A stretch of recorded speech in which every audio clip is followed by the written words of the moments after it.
Hi, Andrew Kramer with VideoCopilot.net, and thanks for tuning in once again. What I have here is a bunch of images shot by my good friend Judy Haley, and she's a professional photographer, as you can see, and these are just some shots that I happen to have on my system here.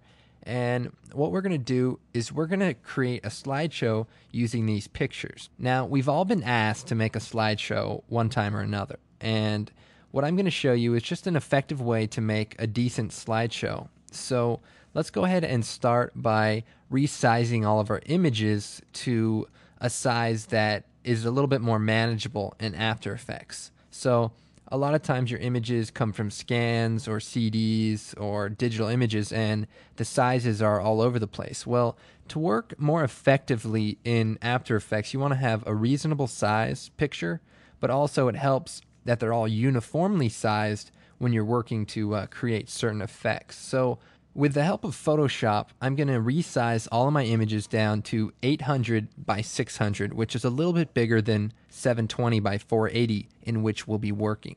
So here I am in Photoshop CS2, and the first thing I want to do is import one of these images. So I'm just going to drag one of the images in, and it's going to open it up.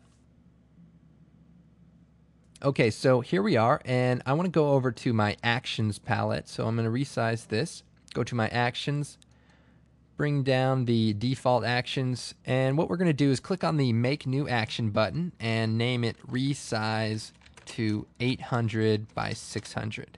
And then just choose Record. And what this is going to do is record anything I do from this point on. And now I want to perform the action I actually want to apply to all of my pictures here. So I'm going to choose File, Automate, Fit Image.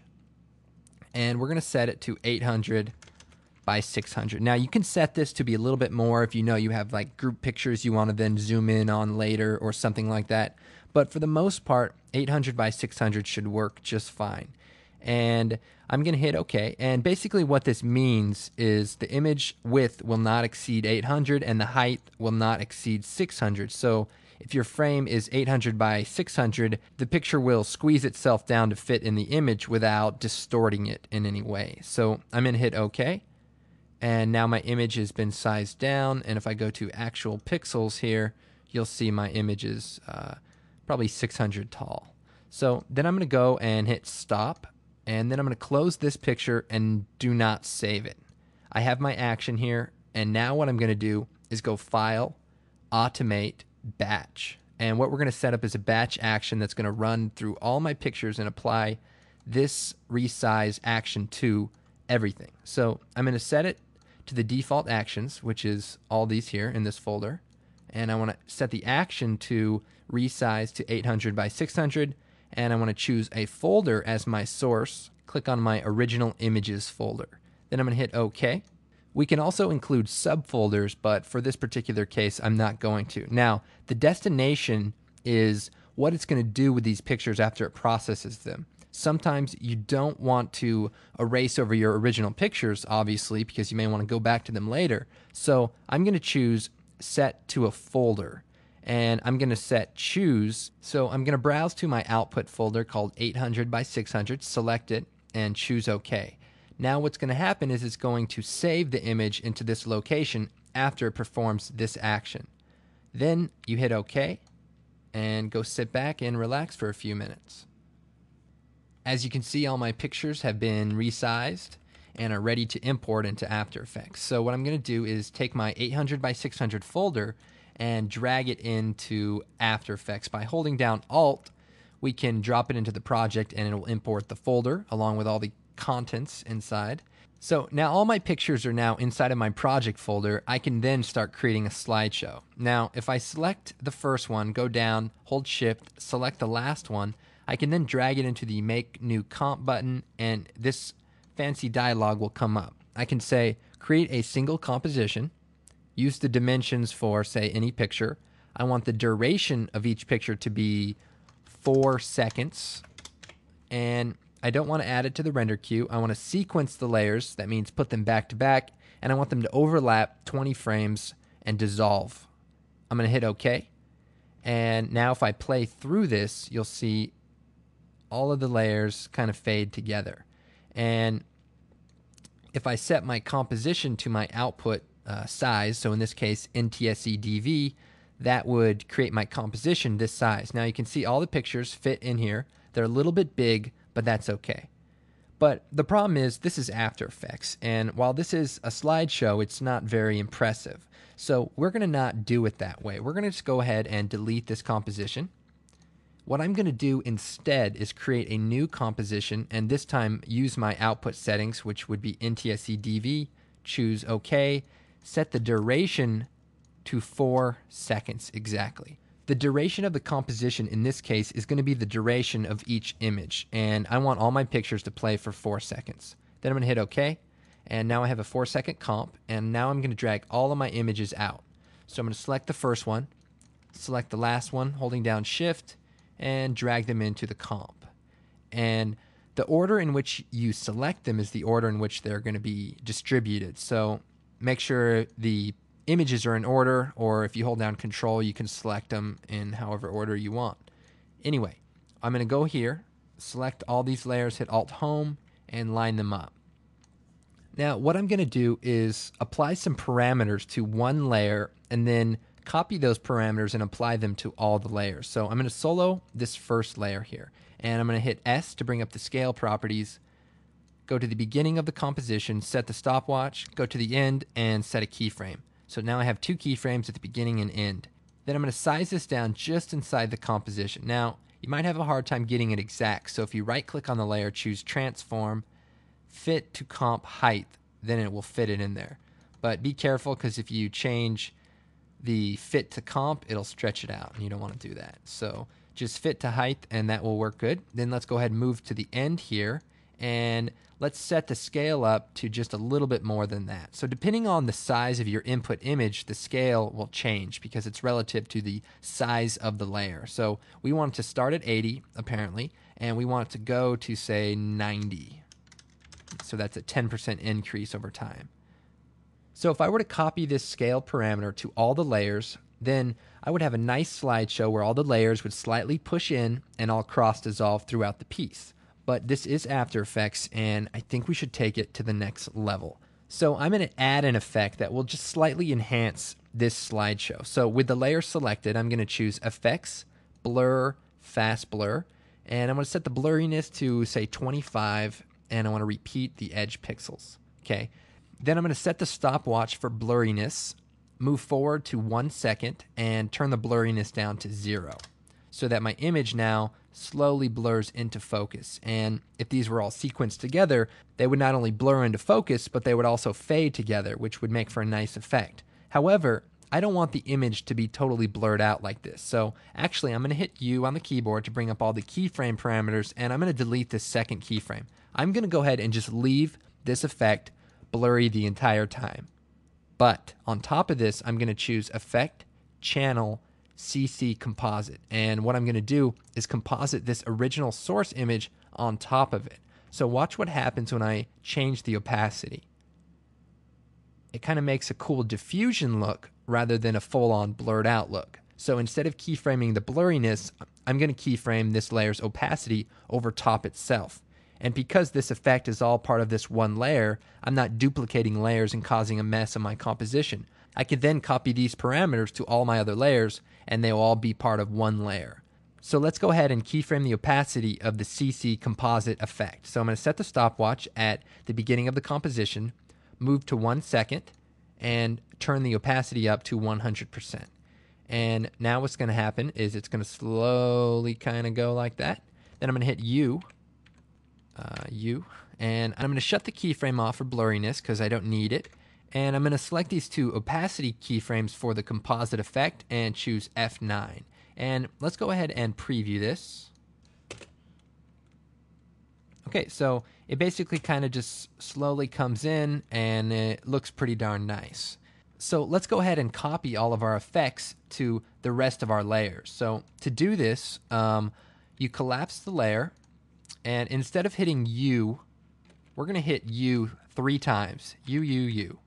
So then I'm going to select Fast Blur, hold down Shift, select Composite, and then select Scale. So now I'm copying all the parameters that make up this cool effect. Then I'm going to choose Edit, Copy.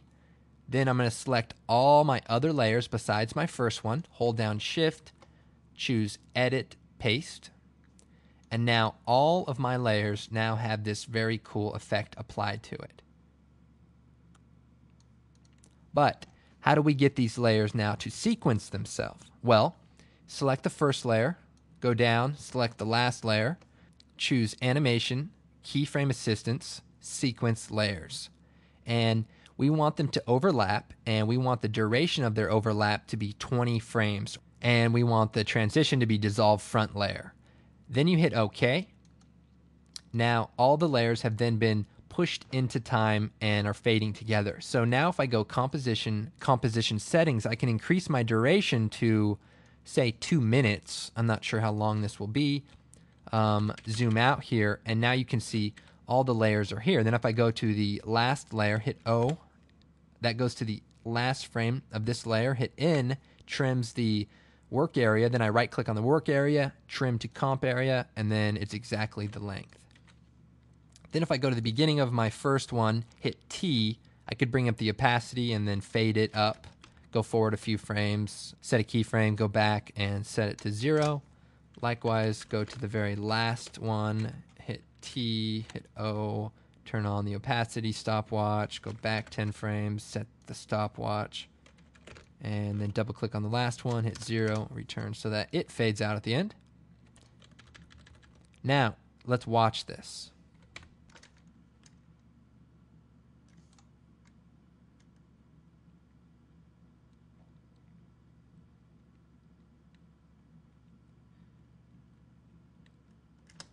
Okay, so you're thinking, well, did that take a long time, or was I just teaching it really slowly? Well, let's find out. Composition, new composition, set the duration to whatever length you want the images to be, 4 seconds, and set your preset. Choose OK. Go to your images, select the first image, go down to the last image, hold down Shift, drag them out to your comp, hit Alt-Home to bring it to the beginning, then select the first layer, hit S to bring up the scale, click it, go to the end, set a keyframe, go to the beginning, right-click, choose Transform, Fit to Height, go to the last keyframe, set it to 90%, that way it goes from 80 to 90, then go to Effect, Blur, Fast Blur, 25, set Repeat Edge Pixels, select the layer, choose Effects, Channel, CC Composite, change the opacity to 0, go to the first frame, set the keyframe, move forward 1 second, set it to 100%, hit UU on the keyboard, bring up all the parameters, select the first one, hold down Shift, select Fast Blur, Composite, and Scale,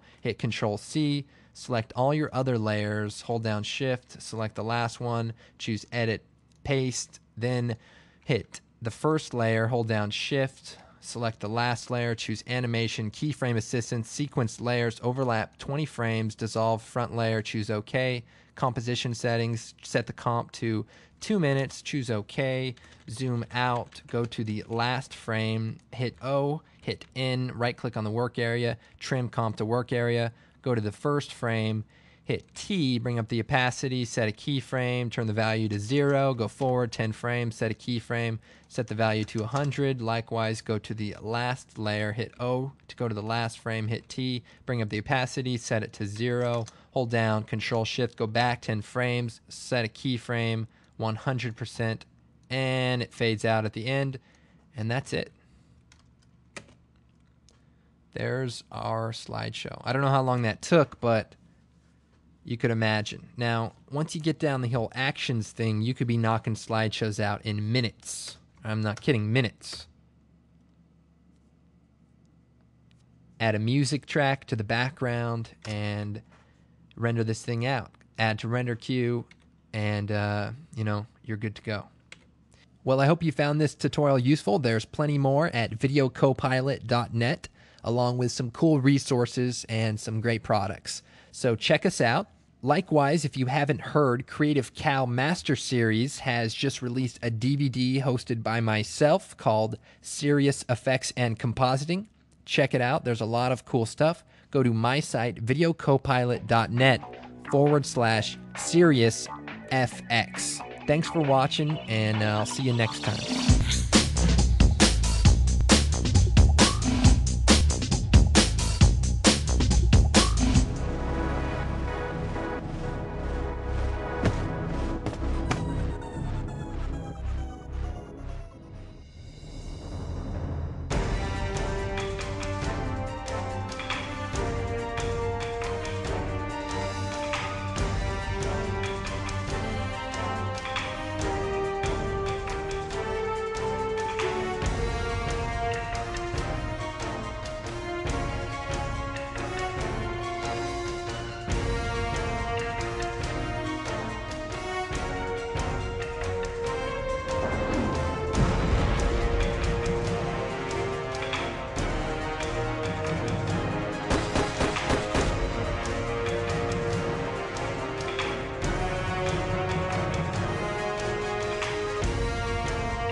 So we just slide it up, and now we got a nice little shadow, okay, that kind of follows along with what he's doing. Okay, pretty cool. If you blur it out slightly before you pull the key, it'll make for a much smoother edge. So already you kind of see the reflection of the window, right?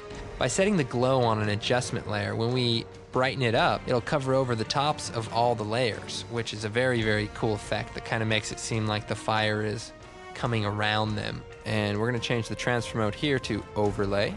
But I definitely want to try to give it more of a third dimension. Okay, so you're thinking to yourself, well, this looks pretty good, but I didn't pay good money for a tutorial to show me how to draw an outline of a muzzle fire. So I'm going to hit apply. Tracking data has applied itself.